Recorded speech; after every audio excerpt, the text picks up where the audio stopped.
आज मार के जाइब। जयमाला के खूटा उखाड़ के जाइब, भले मरब आज मार के जाइब।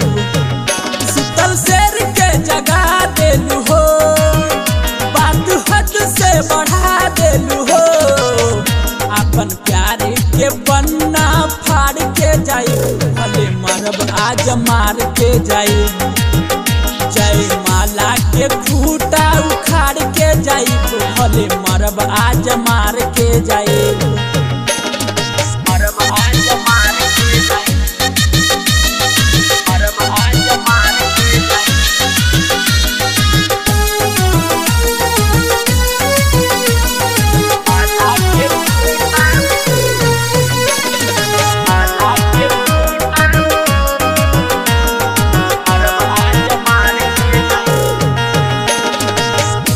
के बहाना करके खा गईलू जिंदगी, करके कंगाल छोड़ के जाता हो।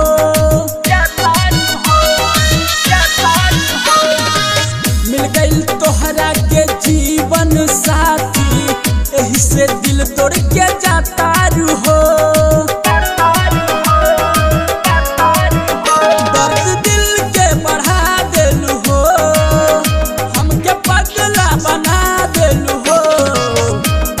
भराए से पहले जार के जाइब, भले मरब आज मार के जाइब।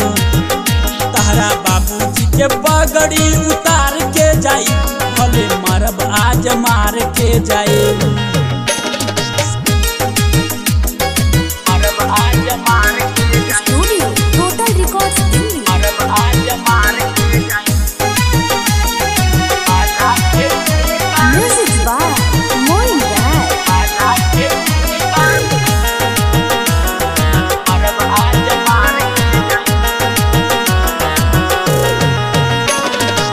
सीना में रखत रही धड़कन बना के, गाड़ी करे जान ले गईलू हो।